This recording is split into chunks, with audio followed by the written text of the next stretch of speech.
जी बच्चों, तो चलिए शुरू करते हैं आज की क्लास। उसके लिए मैंने पहले से ही कुछ लिख के रखा है। यहां से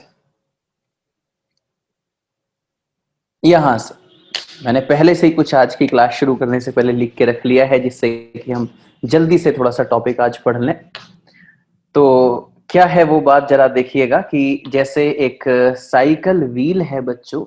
क्या है? Cycle wheel. और उस साइकिल व्हील को अगर हम क्लॉकवाइज घुमा रहे हैं, साइकिल व्हील को अगर हम क्लॉकवाइज घुमा रहे हैं, तो इसका ये मतलब होगा कि बहुत सारी स्टिक्स हैं जो ऐसे लगी हुई होंगी, वो भी क्लॉकवाइज घूम रही होंगी। आप पहले ही ये पढ़ चुके हो, मेरे कल के लेक्चर में पढ़ चुके हो कि जब कोई कंडक्टर रोटेट करता है तो उसके एजेस में एक पोटेंशियल डिफरेंस आ जाता है, और वो पोटेंशियल डिफरेंस होता है omega B L square by two. तो जैसे स्टिक्स हैं बहुत सारी, तो हर किसी स्टिक की लेंथ उतनी ही होगी जितनी की साइकिल व्हील की रेडियस है। इसलिए omega B L square by two की जगह omega B R square by two में लिखूंगा। तो जब ये साइकिल व्हील रोटेट करेगा बच्चों, जब ये साइकिल व्हील रोटेट करेगा बच्चों, तो हर कोई स्टिक की जो लेंथ है वो रेडियस के बराबर है। तो हर कोई स्टिक एक सेल से रिप्लेस की जा सकती है, जहां सेल का ईएमएफ होगा omega B R square by two.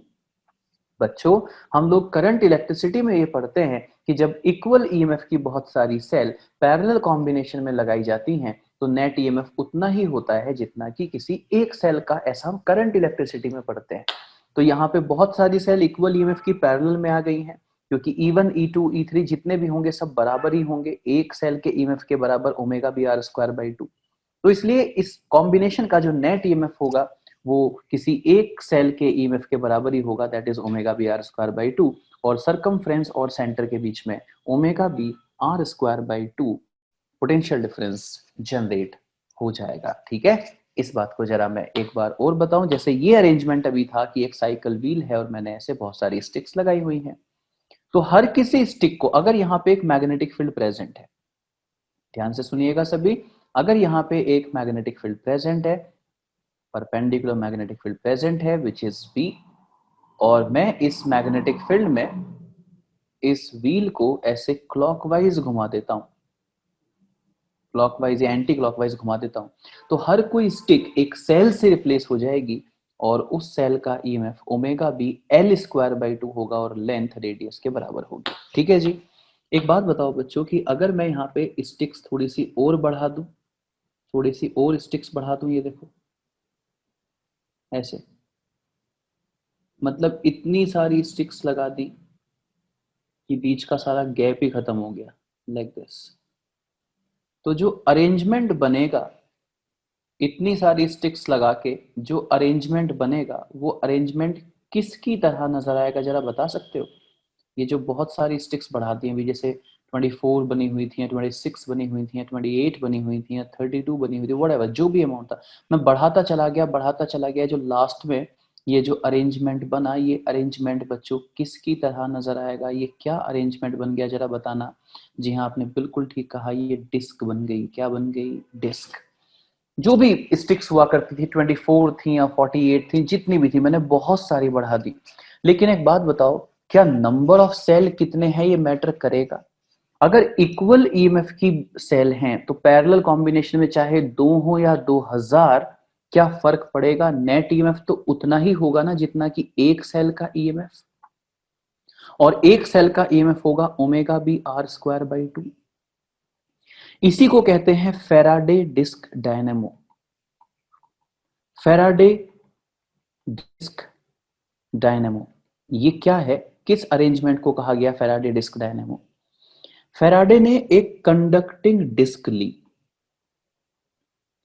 Faraday ने एक कंडक्टिंग डिस्क ली और उसको परपेंडिकुलर मैग्नेटिक फील्ड में रोटेट कर दिया।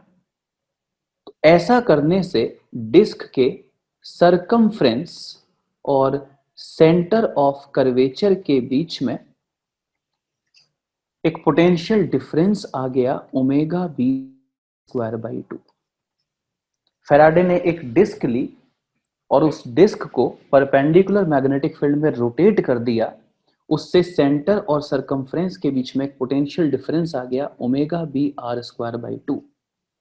इसका यह मतलब हुआ कि अगर फैराडे सेंटर और सरकमफ्रेंस के बीच में इस तरह से एक वायर का कनेक्शन लगा के यहाँ पे एक बल्ब लगा दें, यहाँ पे एक बल्ब लगा दें, तो ये पोटेंशियल डिफरेंस उस बल्ब को मिल जाएगा और ये बल्ब ग्लो करने लगेगा, जलने लगेगा, रोशनी देने लगेगा। जब फैराडे इस डिस्क को धीरे घुमाते थे, ओमेगा को कम करते थे, तो पोटेंशियल डिफरेंस कम हो जाता था, जिससे बल्ब धीरे जलता था।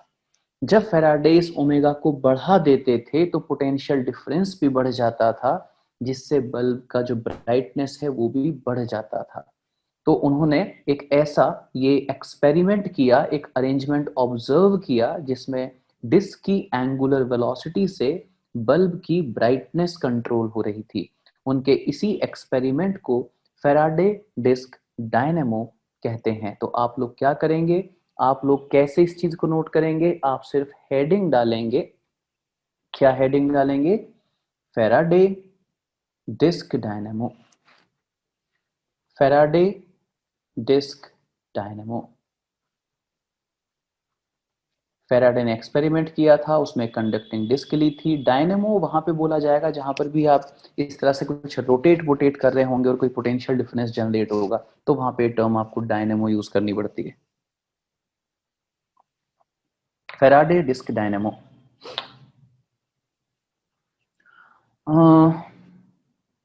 बच्चों, विनायक का सवाल है कि उसको कितने पेज छोड़ने हैं, क्योंकि वो लेट आया है, तो प्लीज आप लोग बता दो जरा, मैं उसको वही कम्युनिकेट कर दूंगा।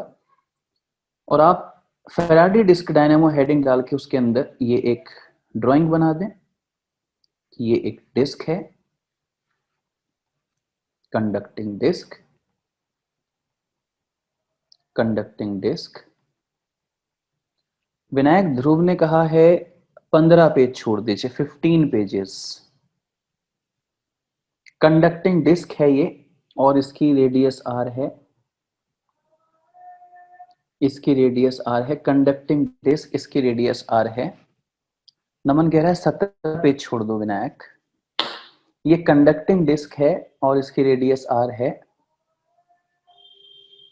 पलक से पूरा रजिस्टर ही छोड़ दो विनायक, पूरा रजिस्टर ही छोड़ दो। ये किसने लिखा है, पढ़ाई ही छोड़ दो?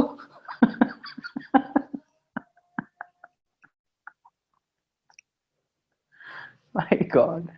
तो ये ओमेगा एंगुलर वेलोसिटी से, फैराडे ने ओमेगा एंगुलर वेलोसिटी से इस डिस्क को इस मैग्नेटिक फील्ड में घुमा दिया है। ये पूरी थ्योरी लिखवाने की जगह डायग्राम में सब क्लियर है। अगर कोई आपसे पूछ ले what is Faraday disc dynamo, तो आपको ये जो दिख रहा है ये बोलना भी पड़ेगा कि there is a conducting disc rotating in perpendicular magnetic field with angular velocity omega. Vinayak में वो बताऊंगा नहीं, ये जिसने कमेंट किया था कि फिजिक्स ही छोड़ दे और पढ़ाई ही छोड़ दे। एक ने लिखा है फिजिक्स ही छोड़ दे भाई, एक ने लिखा है पढ़ाई ही छोड़ दे। तो कोई बात नहीं विनायक, अब लेट आया है तो सुन ले थोड़ा सा, अभी सुनाएंगे ही तुझे थोड़ा सा।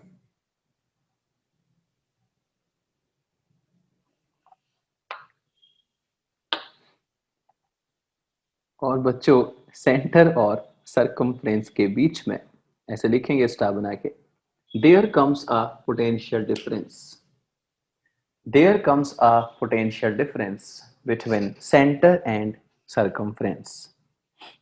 There comes a potential difference between center and circumference. There comes a potential difference between center and circumference.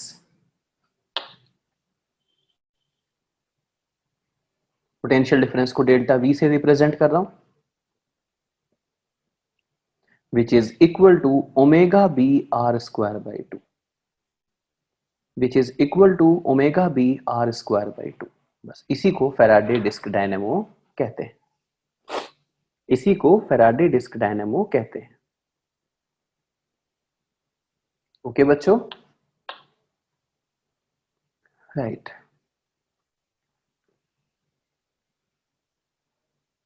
अपने पेज को ऐसे दो पार्ट में डिवाइड करेंगे। एक तरफ हेडिंग डालेंगे SI और एक तरफ हेडिंग डालेंगे MI।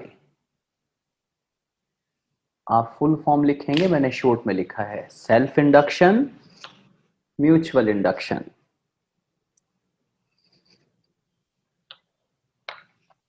Self induction, mutual induction, self induction और म्यूचुअल इंडक्शन। जी, तो सेल्फ इंडक्शन में लिखिए, सेल्फ इंडक्शन में लिखिए। आइए पहले समझें फिर लिखते हैं। सेल्फ इंडक्शन पहले मैं समझाऊंगा, जरा पेन रोक दो अपना। बच्चों ये कोई कॉइल है, इस कॉइल में करंट का फ्लो I है, क्लॉकवाइज करंट है, तो उससे एक मैग्नेटिक फील्ड आ गया, उससे एक मैग्नेटिक फील्ड आ गया, क्योंकि क्लॉकवाइज करंट है तो उससे ऐसे एक मैग्नेटिक फील्ड आ गया। ये मैग्नेटिक फील्ड कितना होगा, इसी चला दो।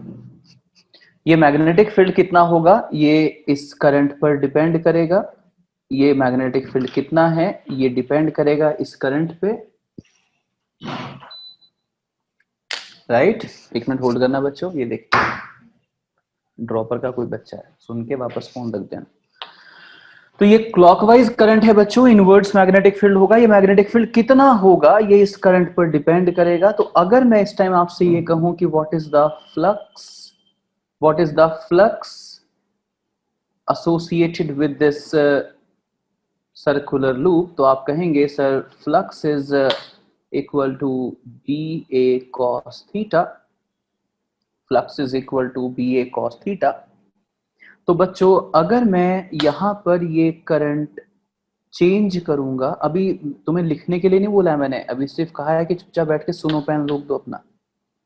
बच्चों अगर मैं यहां ये करंट चेंज करूंगा तो साथ साथ बदल जाएगा मैग्नेटिक फील्ड। जल्दी लिखो yes sir.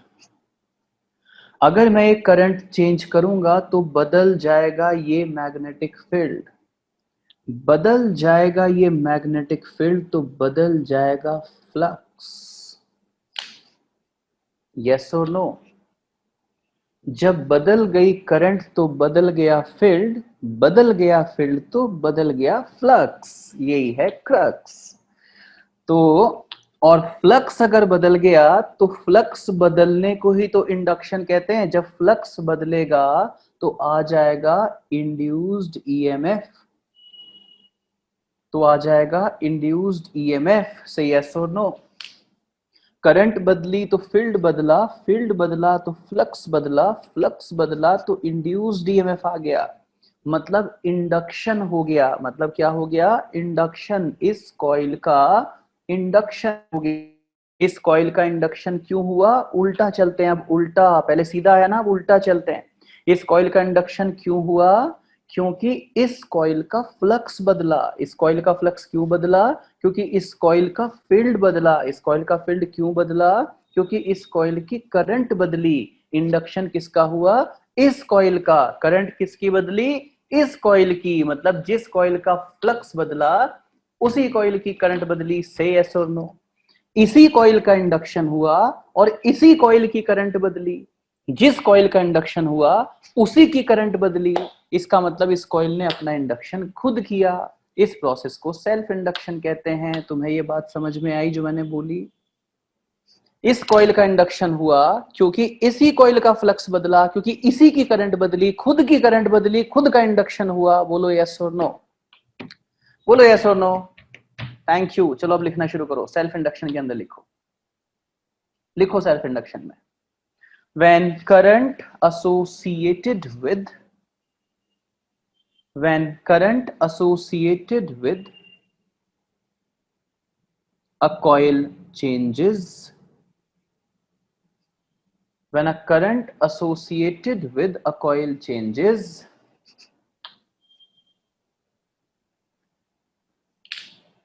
when a current associated with a coil changes,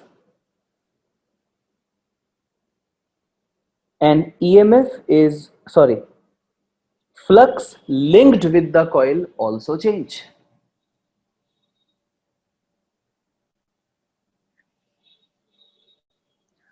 When current, एक मिनट कोई अनम्यूट करना प्लीज, जिसका माइक ठीक काम कर रहा हो. Yes, Naman, unmute please. Namaste, sir. Yes, buddy, how are you? I am fine. How are you, sir? I'm must. तू ये बता क्या लिखा है हमने अभी, जरा इस लैंग्वेज को दोबारा बोलना. And current associated with coil changes. बस. क्या बात कर रहा है यार, मैं तो इतनी देर से बोल रहा हूँ, मैंने इतना ही बोला है बस. हाँ सर, इतने ही बोला है सेल्फ इंडक्टेंस में. जा तू, तेरा ध्यान नहीं है इसका मतलब क्लास में. हाँ जी, और कोई अनम्यूट करना. विनायक ने लिखा है सर नमन कल ट्विटर पे ट्रेंड कर रहा था. अच्छा विनायक. पलक श्रीवास्तव प्लीज अनम्यूट बेटा. Good afternoon, sir. How are you Palak? Sir, I'm fine. How are you? I am good too. Palak क्या लिखा है बेटा, जरा पढ़ना. Yes, sir. When current associated with the coil changes, flux linked with the coil changes. नमन तू तो कह रहा था इतना ही था बस. हाँ एक बार बेटा धीरे धीरे दोबारा से. Yes, sir. When current associated with a coil changes, flux linked with the coil changes. ठीक है जी, thank you Palak. When current associated with the coil changes, flux linked with the coil also change, and an EMF is induced. And an EMF is induced. This process is known as self-induction.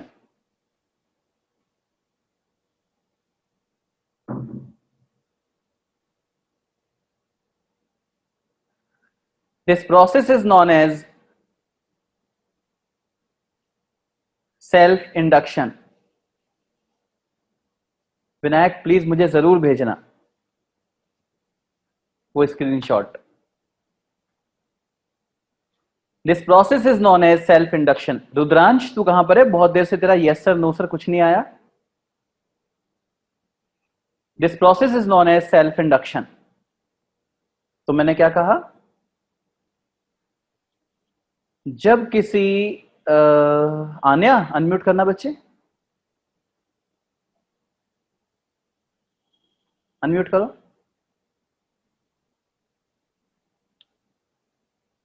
Anya unmute करो. Good afternoon sir. Signal ठीक है sir? Network नहीं आ रहे. बिल्कुल नहीं आ रहे, बीच बीच में कभी कभी सर वो भाग जाते हैं बार बार. बिल्कुल भी बहुत मुश्किल से क्लास हो रही है. कोई बात नहीं, रिकॉर्डिंग देख लिया करो ठीक है, जहाँ पे गड़बड़. हाँ जी. ठीक है आन्या, अभी तो ठीक आ रही है आवाज. हाँ सर, अभी बहुत मुश्किल से थोड़ी सेटल किया है, टेबल वगैरह हिलाई है. अच्छा मतलब टेबल हिलाने से हो जाता है कई बार नेटवर्क ठीक. इधर उधर बेड पे रख के देखती हूँ. चेंज किया. तो आन्या हमने ये देखा बेटा कि जब हम किसी कॉइल का करंट चेंज करते हैं तो उस कॉइल का फ्लक्स भी बदल जाता है. इसीलिए वो जो स्टेटमेंट हमने थियोरी का लिखा है मैं उसी को मैथमेटिकल इक्वेशन में कन्वर्ट कर रहा हूँ. Flux linked with any coil is associated with the current in the coil. इसलिए मैंने लिखा है फ्लक्स करंट का फंक्शन है, फ्लक्स करंट के डायरेक्टली प्रोपोर्शनल है. कोई ऑब्जेक्शन? No sir. प्रोपोर्शनल हटाएंगे बच्चे तो प्रोपोर्शनलिटी कांस्टेंट आ गया. प्रोपोर्शनलिटी कांस्टेंट कैपिटल एल है. तो फाई इज प्रोपोर्शनल टू आई, जैसा कि थियोरेटिकली लिखा था. प्रोपोर्शनलिटी कांस्टेंट कैपिटल एल आ गया. ये जो कैपिटल एल है, जिस प्रोपोर्शनलिटी कांस्टेंट जो है, इसको बोलते हैं बच्चे सेल्फ इंडक्टेंस. Self inductance. इसका एक और नाम Anya coefficient of self induction भी है. Coefficient of self induction. इसकी जो यूनिट है बेटा, किसकी यूनिट बोल रहा हूं मैं आन्या, किसकी? Self inductance. सेल्फ इंडक्टेंस की, शाबाश. तो सेल्फ इंडक्टेंस की जो यूनिट आएगी एल की, वो आएगी फाई अपॉन आई, मतलब weber per ampere. Weber per ampere. बच्चे वेबर और एम्पियर को हेनरी भी कहते हैं। क्या कहते हैं? Yes henry. Anya, henry. Henry. हाँ, और कैपिटल एच लिख दोगे बस अब आप, ओनली कैपिटल एच। जब आप यूनिट को कैपिटल एच लिखोगे तो उसको हेनरी ही पढ़ा जाएगा। तो ओके। बच्चों हमने सेल्फ इंडक्शन में ये लिखा कि जब हम किसी करंट से एसोसिएटेड करंट को बदलते हैं, सॉरी, जब हम किसी लूप से एसोसिएटेड करंट को बदलते हैं तो बदल जाता है उस लूप से जुड़ा हुआ फ्लक्स। तो फ्लक्स डिपेंड करता है करंट पर, तो flux is proportional to I, flux is directly proportional to I. Proportionality constant capital L है, जिसको हम सेल्फ इंडक्टेंस या कोएफिशिएंट ऑफ सेल्फ इंडक्शन कह रहे हैं। इसकी यूनिट आएगी हेनरी। और आन्या, यस सर। फेराडे ने इस चैप्टर की शुरुआत में ही ये कहा था कि rate of change of flux is induced EMF. Yes और नो? Yes sir. और लेंज लॉ की और फेराडे लॉ की हेल्प से हमने ये इक्वेशन लिखी थी, E is equal to minus D phi by D t. तो बच्चे minus d by D t of phi, और हम सेल्फ इंडक्शन प्रोसेस ही पढ़ रहे हैं अभी तक, ओनली लेफ्ट साइड में ही लिख रहे हैं हम। तो आप ऊपर जाके देख सकते हैं कि फाई जो है सेल्फ इंडक्टेंस की टर्म्स में उसको एल आई लिख सकता हूँ। तो फाई की जगह मैंने एल आई लिख दिया, where L is a coefficient, उसको आप लेफ्ट में शिफ्ट कर दीजिए। तो E is equal to minus L D I by D t. Induced EMF का एक और एक्सप्रेशन हमारे पास, इस प्रोसेस को सेल्फ इंडक्शन कहते हैं। सेल्फ इंडक्शन बच्चों, जब किसी कॉइल में, थैंक यू आने, आप म्यूट कर सकते हैं आप, जब थैंक किसी यू सर। कॉइल में करंट बदलता है तो बदल जाता है उस कॉइल का फ्लक्स, और फ्लक्स बदलने से आता है इंड्यूस्ड ईएमएफ। एक वीक से मैं यही बोल रहा हूं, फ्लक्स बदलता है तो इंड्यूस्ड ईएमएफ आ जाता है। तो इस प्रोसेस को इंडक्शन कहते हैं, क्योंकि जिस कॉइल का करंट बदला उसी का फ्लक्स बदला, उसी में इंड्यूस्ड ईएमएफ आया। तो मैं कह रहा हूं कि उस कॉइल ने अपना इंडक्शन खुद किया, तो इस प्रोसेस को सेल्फ इंडक्शन कहते हैं। और यहां से जो इंड्यूस्ड ईएमएफ आता है उसको हम minus D phi by D T से ही निकालेंगे, लेकिन कोएफिशिएंट ऑफ सेल्फ इंडक्शन की टर्म्स में हम उसको minus L D I by D T लिख सकते हैं। कैसे? क्योंकि phi is proportional to I, proportionality constant is L, तो phi is equal to L I. When you say E is equal to minus D phi by D T, phi को आपने L I लिख दिया, L coefficient है उसको left में shift कर दिया, तो E आ गया minus L D I by D T. अब आप इसको नोट कर सकते हैं। और अभी आप सिर्फ किसके नीचे लिख रहे हैं? सेल्फ इंडक्शन के नीचे, म्यूचुअल इंडक्शन के नीचे नहीं गए हैं आप अभी। मैं आपकी तब तक कमेंट्री पढ़ता हूं।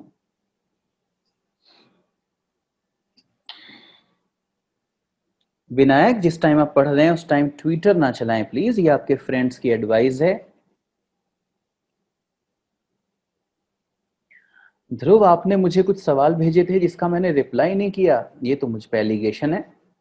मैं अभी देखता हूँ आज की क्लास, जब मैं लास्ट में खत्म कर रहा हूँ, तो क्लास खत्म करने से पहले मैं सबसे पहले अपने व्हाट्सएप पे जाके यही देखूंगा कि मैंने कौन कौन से सवालों का आपका आंसर नहीं दिया है। कई बार कुछ ऐसे सवाल होते हैं ध्रुव जो मुझे लगता है कि आने वाली क्लासेस में होने ही वाले हैं डिस्कस, या तो मैं कई बार इसलिए उन पे कमेंट नहीं करता कि वो खुद ही आने वाले हैं, या कई बार कुछ ऐसा होता है कि मुझे लगता है कि उसके लिए मुझे बच्चे को लाइव कनेक्ट करना पड़ेगा। वो व्हाट्सएप पे अगर मैं आंसर दूंगा तो वो समझेगा नहीं। इन्हीं दो कंडीशन में मैं व्हाट्सएप पे भेजे हुए सवालों का रिप्लाई, कई बार कोई बहुत ही फुलिश सवाल अगर मेरे से पूछ ले तो उस टाइम वो सवाल पढ़ के मतलब मेरी सोचने और समझने की क्षमता खत्म हो जाती है, तो उस केस में भी मैं कई बार व्हाट्सएप पे रिप्लाई नहीं कर पाता। नहीं, मैं ये नहीं कह रहा हूँ कि आपने कोई ऐसा सवाल भेजा होगा, मतलब मैं वो सारी कंडीशन बता रहा हूँ कि वो कौन कौन सी 3 कंडीशन है जिसमें आपके भेजे हुए व्हाट्सएप पे सवालों का रिप्लाई नहीं आता। इन तीनों में से कोई एक विकल्प रहा होगा। Yes Vinayak, well said. Yes Rudransh, बिल्कुल करेगा। ऑल्टरनेटिंग करंट हम अभी पढ़ेंगे तो आप समझेंगे कि वो करंट टाइम के साथ साथ बदलती है, और मैं तो कह ही रहा हूं कि अगर करंट बदलेगा तो फ्लक्स बदलेगा। मैं तो ये कह ही रहा हूं बेटा। उसके लिए फिल्टर विल्टर होते हैं बेटा, फिल्टर सर्किट वगैरह होते हैं। नमन वो एक स्टैंडर्ड स्टेटमेंट था मेरी तरफ से जो हर किसी के लिए एप्लीकेबल है। व्हाट्सएप पे मेरे पास आने वाले सभी डाउट्स के लिए वो एक स्टैंडर्ड स्टेटमेंट था जो सब पे एप्लीकेबल है। किसी के भी भेजे हुए सवालों का अगर आंसर नहीं दिया गया तो उसके पीछे वो बस 3 वजह हो सकती। हाँ जी, हेनरी साइंटिस्ट का नाम है, बिल्कुल।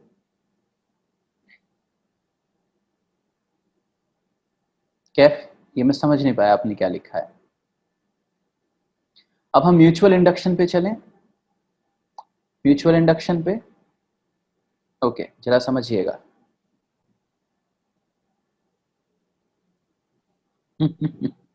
लेकिन इंडियन बहुत हैं रुद्रांश, मतलब ठीक है, इसमें नहीं है, इंड्यूस्ड ईएमएफ में नहीं है, लेकिन और बहुत जगह है।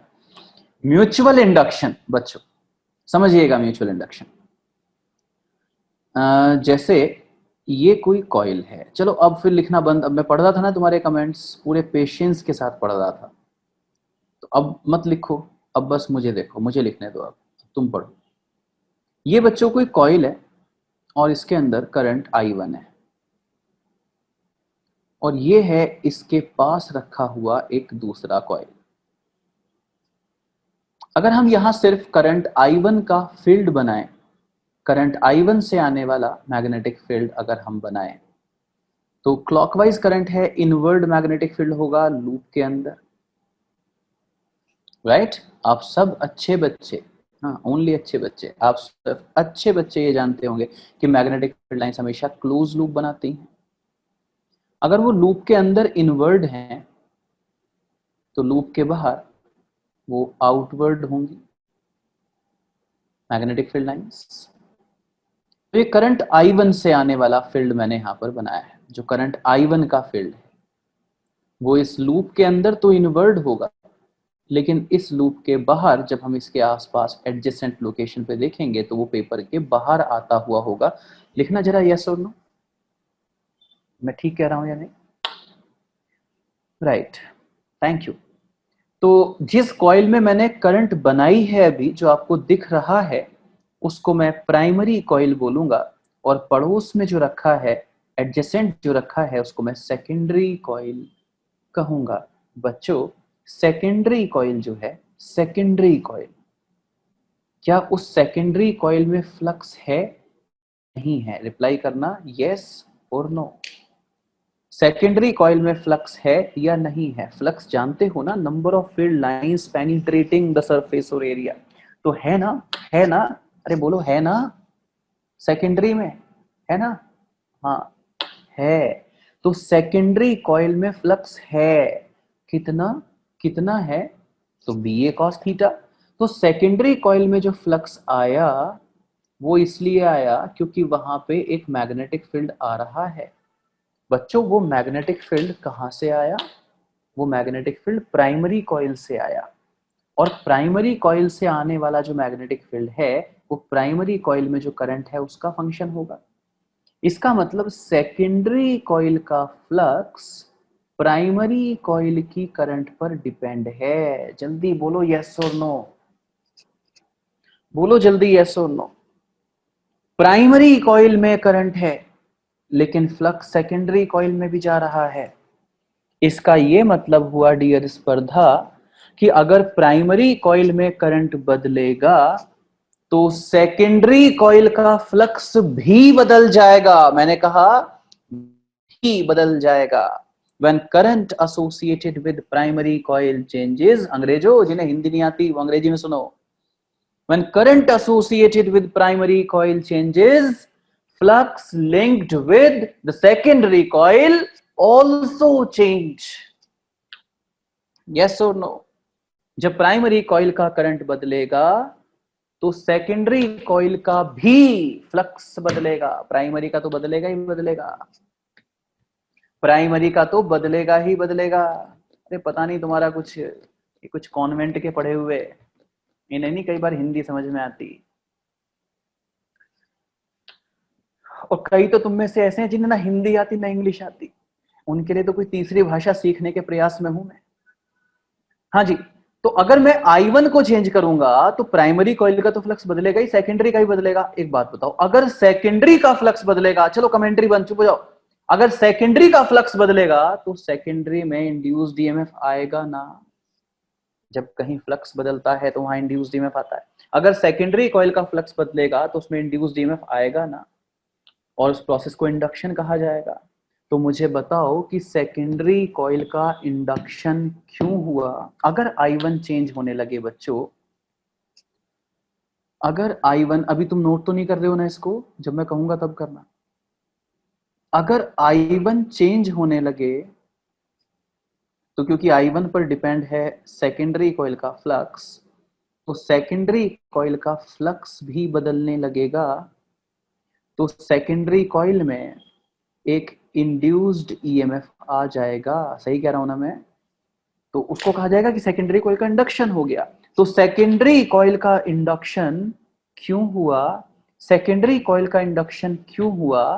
क्योंकि सेकेंडरी कॉइल का फ्लक्स बदला। सेकेंडरी कॉइल का फ्लक्स क्यों बदला? क्योंकि प्राइमरी कॉइल की करंट बदली। मतलब सेकेंडरी कॉइल का इंडक्शन इसलिए हुआ क्योंकि प्राइमरी कॉइल की करंट बदली। इस प्रोसेस को म्यूचुअल इंडक्शन कहते हैं। करंट प्राइमरी की बदल दी है, लेकिन इंडक्शन सेकेंडरी का भी हो रहा है। इसको म्यूचुअल इंडक्शन बोलते हैं। और इसी एग्जांपल में प्राइमरी कॉइल की करंट बदलने से प्राइमरी का खुद का भी इंडक्शन हो रहा है, उसको सेल्फ इंडक्शन कहते हैं। बोलो बात क्लियर हुई है या नहीं हुई? जल्दी से बताओ। जब I1 बदलेगा, जब इस एग्जांपल में I1 बदलेगा, तो उससे प्राइमरी कॉइल का तो सेल्फ इंडक्शन होगा और सेकेंडरी कॉइल का म्यूचुअल इंडक्शन होगा।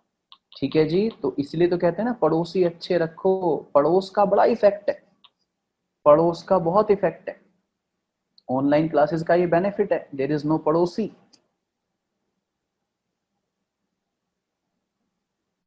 चलो मैं आगे, इस बात को आप ऐसे समझें। म्यूचुअल इंडक्शन में आपको एक बार और बता दो। फॉर एग्जाम्पल बच्चों, कि आपने आपने अपना रजिस्टर आपने अपना रजिस्टर अपने फ्रेंड के बैग में रख दिया। आपने अपना रजिस्टर अपने फ्रेंड के बैग में रख दिया, और जो फ्रेंड का बैग है वो चोरी हो गया। किस किस का नुकसान हुआ बताना? किस किस का नुकसान हुआ बताना? दोनों का हुआ, है ना? एक इसमें सेल्फ इंडक्शन है, जिसका बैग चोरी हुआ उसका नुकसान हुआ, सेल्फ इंडक्शन। उसका बैग चोरी हुआ, घबराए हुए तुम हो, ये म्यूचुअल इंडक्शन है। बोलो बात समझ में आई? जैसे मान लो कोई प्रॉपर टैक्स वैक्स जमा नहीं करा, करोड़ों रुपए का सोना इकट्ठा कर रखा था, लेकिन चुपचाप सुरंग खोद के पड़ोसी के बेसमेंट में छिपा रखा था, और पड़ोसी के घर में चोरी हो गई। पड़ोसी को पता भी नहीं उसके बेसमेंट में तुम्हारा गोल्ड रखा था, तो पड़ोसी के घर में चोरी हो गई। चोरी तो पड़ोसी के घर में हुई है, लेकिन बाहर सड़क पे बैठ के रो कौन रहा है? तेजी से कौन रो रहा है बेटा? समझ गए व्हाट इज म्यूचुअल इंडक्शन? तो सेकेंडरी कॉइल का इंडक्शन प्राइमरी कॉइल की करंट चेंज होने से हो रहा है, इसको म्यूचुअल इंडक्शन कहते हैं। इसमें हाँ, सेल्फ और म्यूचुअल एक साथ हो सकते हैं रुद्रांश, बिल्कुल हो सकते हैं। हाँ जी, तो इसलिए अब लिखना शुरू करेंगे म्यूचुअल इंडक्शन के अंदर। लिखिए, म्यूचुअल इंडक्शन के अंदर लिखना शुरू कीजिए। व्हेन पलक, ये जो आपने स्टेटमेंट लिखा है कि सर मजा आ गया, ये एग्जैक्टली किस एग्जाम्पल पे आपने लिखा? मतलब आपको टॉपिक समझ में आया इसलिए, या आपको आइडिया पसंद आया सोना छिपाने वाला?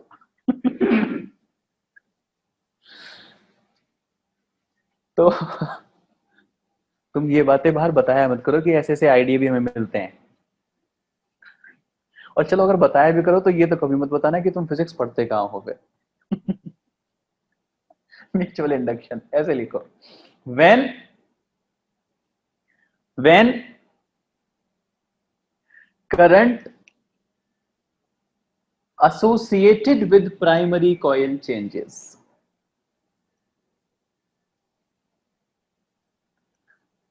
When current associated with primary coil changes.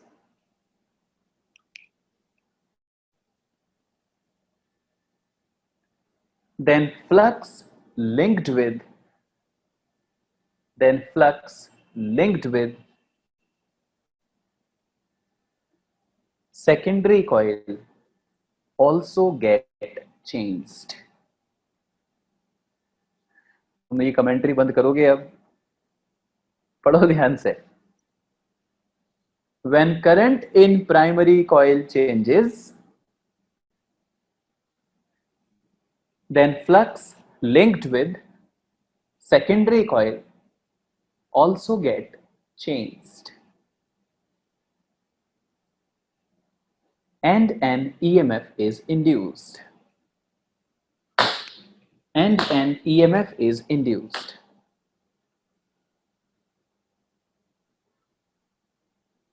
This process is known as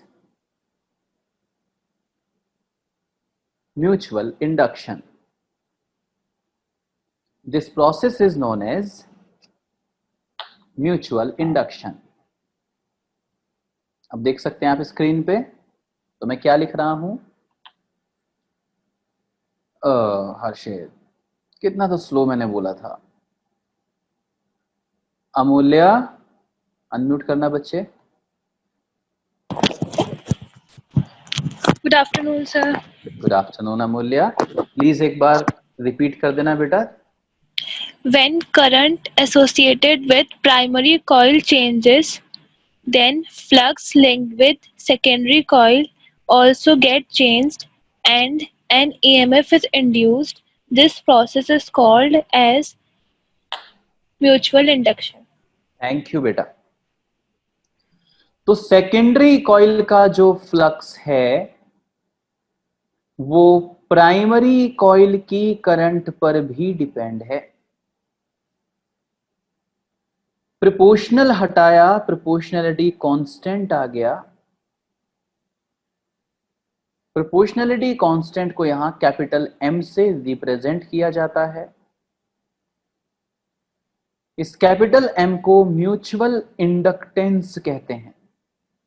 mutual inductance या कोएफिशिएंट ऑफ म्यूचुअल इंडक्शन भी कहते हैं. इसकी यूनिट किसकी यूनिट? म्यूचुअल इंडक्टेंस की, फ्लक्स की नहीं. म्यूचुअल इंडक्टेंस की अगर यूनिट निकालनी है तो फॉर्मूला बन रहा है फ्लक्स अपॉन करंट, मतलब अगेन वेबर पर एम्पियर, जिसको हेनरी भी कहते हैं. तो सेकेंडरी कॉइल में कितना इंड्यूस्ड ईएमएफ आएगा,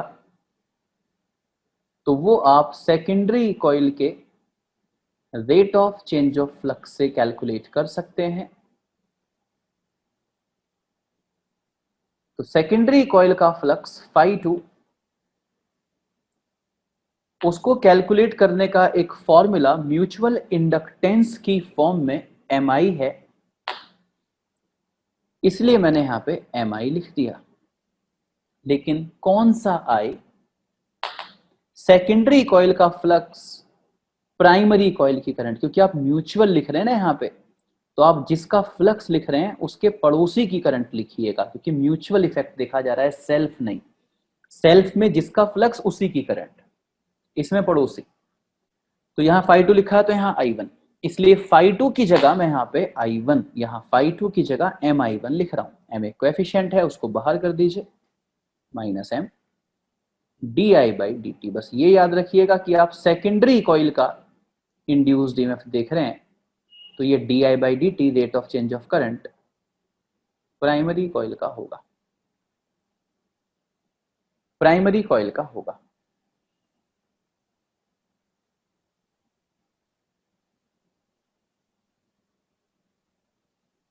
ओके बच्चों, आपको क्लियर हुआ सेल्फ इंडक्शन और म्यूचुअल इंडक्शन? मैं साथ साथ आपको एक एग्जांपल देता हूं. ध्यान से सुनिएगा बच्चों. ये एक कॉइल है, इलेक्ट्रोमैग्नेटिक इंडक्शन EMI चैप्टर में जब कॉइल कहा जाता है तो मतलब सोलेनॉइड, नहीं तो पूरी बात बोली जाएगी सर्कुलर कॉइल। अगर ओनली कॉइल कह दिया तो आप उसका मतलब समझेंगे सोलेनॉइड। ये बात मैं सिर्फ कहता ही नहीं हूं, ये इसलिए कहता हूं कि आप याद भी रखें। ये एक सोलेनॉइड है जिसमें total number of turns n है। Number of turns per unit length small n है। सोलेनॉइड की लेंथ L है और रेडियस ऑफ क्रॉस सेक्शन इसका R है। आपसे पूछा गया इसका सेल्फ इंडक्टेंस निकालिए। Find it self inductance. Self inductance पूछा जा रहा है तो आप क्या करेंगे? आप सबसे पहले सोचेंगे कि अगर इस कॉइल में एक करंट आ जाए, क्या सोचेंगे आप? अगर इस कॉइल में एक करंट आ जाए तो इस कॉइल का फ्लक्स कितना होगा? हम फ्लक्स का फॉर्मूला लिखेंगे, ओनली BA ही नहीं, अगर नंबर ऑफ टर्न्स n है तो ओनली BA नहीं NBA। तो फ्लक्स को ओनली BA नहीं लिखेंगे, फ्लक्स को लिखेंगे NBA। Number of turns n है, NBA। B है मैग्नेटिक फील्ड, और आप जानते हैं कि किसी सोलेनॉइड का magnetic field mu naught NI होता है, जहां small n number of turns per unit length होता है। Flux is equal to n mu naught small n number of turns per unit length होता है, पाई r स्क्वायर। सेल्फ इंडक्टेंस आप निकालना चाहते हैं बच्चों, फ्लक्स को सेल्फ इंडक्टेंस की फॉर्म में Li भी लिख सकते हैं। सेल्फ इंडक्टेंस की टर्म्स में फ्लक्स को Li भी लिख सकते हैं।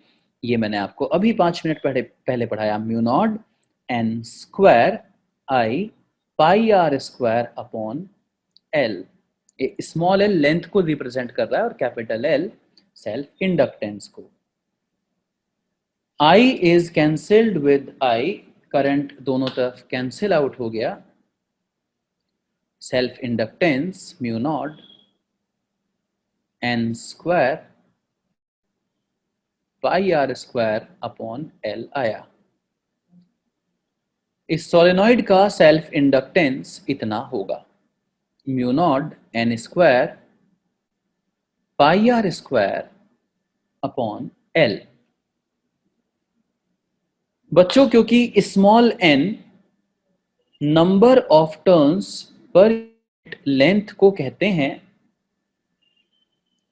इसीलिए आप कैपिटल N की जगह स्मॉल n इंटू L भी लिख सकते हैं। L is equal to mu naught capital N की जगह अगर मैं small n into small L लिख दूं तो ये एक्सप्रेशन इस तरह से सिंप्लीफाई हो जाएगा और self inductance mu naught n square pi r square small l आ जाएगा। टोटल नंबर ऑफ टर्न्स की टर्म्स में सेल्फ इंडक्टेंस का ये फॉर्मूला है, number of turns per unit length की टर्म्स में सेल्फ इंडक्टेंस का ये फॉर्मूला है। अब जो मैं आगे कहूं वो बहुत ध्यान से सुनना, बहुत ध्यान से सुनना। अब जो मैं ध्यान से कह रहा हूं वो, एक तो ये बहुत इंपॉर्टेंट है क्योंकि ये कई बार पूछा जा चुका है, और एक ये थोड़ा सा कंफ्यूजिंग है। दोनों वजह हैं जिसकी वजह से आप इसको पूरी कंसंट्रेशन से सुने। आप ये देख सकते हैं कि सेल्फ इंडक्टेंस, इस एक्सप्रेशन में सेल्फ इंडक्टेंस लेंथ के इनवर्सली प्रोपोर्शनल है, जबकि according to this expression self inductance length के डायरेक्टली प्रोपोर्शनल है। तो अगर आपसे एग्जामिनर ये पूछ ले कि बच्चों हमने किसी सोलेनॉइड की लेंथ बढ़ाई तो उसकी सेल्फ इंडक्टेंस बढ़ेगी या कम होगी या सेम रहेगी, तो हम ये आंसर कैसे देंगे? बच्चों, आप एक सोलेनॉइड को एक स्प्रिंग की तरह समझें। ऐसे समझिए जैसे कि एक स्प्रिंग है आपके पास। क्या है आपके पास? एक स्प्रिंग। मेरे पास इस टाइम कोई स्प्रिंग नहीं है, इसलिए आप प्लीज इमेजिन ही कर लेना। मान लो मेरे पास एक स्प्रिंग है, तो उसने कहा आपने एक सोलेनॉइड की लेंथ बढ़ाई, तो इसकी लेंथ बढ़ाने का एक तरीका तो ये है कि मैं इसके साथ एक स्प्रिंग और जोड़ दूं, ऐसे। तो ये देखो ओवरऑल अरेंजमेंट की लेंथ बढ़ गई। और इस स्प्रिंग की लेंथ बढ़ाने का एक तरीका ये था कि मैं इसको ऐसे बाहर की तरफ खींच दूं। अगर मैं इन दोनों केसेस को ध्यान से समझूं, तो जैसे अगर मैं इस स्प्रिंग को ऐसे पकड़ के बाहर की तरफ खींच दूं, तो मान लीजिए टोटल नंबर ऑफ टर्न्स 100 थे, तो ऐसे बाहर खींच देने से भी टोटल टर्न्स 100 ही रहेंगे, लेकिन पास वाले टर्न्स के बीच की डिस्टेंस बदल जाएगी। मतलब जब किसी सोलेनॉइड को इस तरह से खींचा जाएगा या कंप्रेस किया जाएगा, तो total number of turns same ही रहेंगे, लेकिन टर्न्स के बीच का डिस्टेंस बदल जाएगा। That means total number of turns will be a constant quantity there, लेकिन number of turns per unit length will be a variable quantity there. मान लीजिए खींच दिया, तो पहले इतनी सी जगह में मान लीजिए 10 टर्न आ रहे थे, खींचने से टर्न्स के बीच का स्पेस बढ़ गया, तो अब इतनी सी जगह में सिर्फ 3 ही टर्न आ रहे हैं। आपको ये बात समझ में आ गई? तो जल्दी से कमेंट बॉक्स में लिख दो। हाँ वो होगा अमूल्य, वो होगा, लेकिन वो बहुत ही नेग्लिजिबल चेंज होगा अमूल्य। तो मैं क्या कह रहा हूं बच्चों, कि अगर आप किसी सोलेनॉइड की लेंथ उसको स्ट्रेच करके या कंप्रेस करके बदलते हैं, तो ऐसे केस में कैपिटल एन कांस्टेंट होगा। तो बच्चों जब भी ये कहा जाए कि सोलेनॉइड की लेंथ बदली है, तो आप ये जरूर देखेंगे कि कैसे बदली है। तो अगर लेंथ को बदलने से total number of turns constant रहे, ऐसे किसी तरीके से बदली है, तो फिर मैं सेल्फ इंडक्टेंस का कौन सा फॉर्मूला यूज करूंगा जिसमें कैपिटल एन आता होगा? Mu naught N square pi R square upon L. Mu naught N square pi R square upon L, क्योंकि इसमें ये तो कांस्टेंट हो जाएगा। तो अब मैं कहूंगा कि जो सेल्फ इंडक्टेंस है वो लेंथ के इनवर्सली प्रोपोर्शनल है, तो लेंथ को बढ़ाने से सेल्फ इंडक्टेंस कम हो जाएगा। अब मैं ये कहूंगा, बताइए बात समझ में आ गई? बात समझ में आ गई? हाँ। अब लेकिन बच्चों अगर लेंथ को चेंज करने का तरीका ये है, कि स्मॉल एन कांस्टेंट है, मतलब जैसे अगर मैं एक सोलेनॉइड के साथ दूसरा सोलेनॉइड ऐसे जोड़ दूं, एक 100 टर्न्स इसके, 100 इसके, टोटल हो गए 200। तो टोटल नंबर ऑफ टर्न्स बदल गए हैं, लेकिन दो टर्न्स के बीच का डिस्टेंस अभी फिक्स है। तो अगर इस तरह से बदला कि स्मॉल एन कांस्टेंट रहा, तो इन दैट केस में सेल्फ इंडक्टेंस का कौन से वाला फॉर्मूला यूज करूंगा? L is equal to mu naught small N square pi R square L. तो अब मैं ये कहूंगा कि अगर ये कांस्टेंट है, तो self inductance directly proportional to length है, लेंथ बढ़ाइए तो सेल्फ इंडक्टेंस भी बढ़ जाएगा। Got it? चलिए मैं यहीं से आगे अपने कल की क्लास की शुरुआत करूंगा। और नमन, आपके भी जो डाउट आपने मुझे भेजे हैं और जो भी डाउट मुझे ध्रुव ने भेजे हैं, मैं वो अभी देखता हूँ, है ना? आप मुझे जरा मैसेज कर दो, कुछ भी तो ऊपर आ जाएंगे मेरी लिस्ट में, वो मैं अभी देख लेता हूँ। या तो वो अपने आप ही चैप्टर में कहीं आने वाले होंगे, इसलिए मैंने नहीं बताया, अदरवाइज मैं कल आते ही वो डिस्कस कर लूंगा, या कल क्लास के आखिर में डिस्कस कर लूंगा। थैंक यू सो मच बच्चों, take care, God bless you. इस वीक में खत्म कर दूंगा ये chapter, electromagnetic induction. Thank you.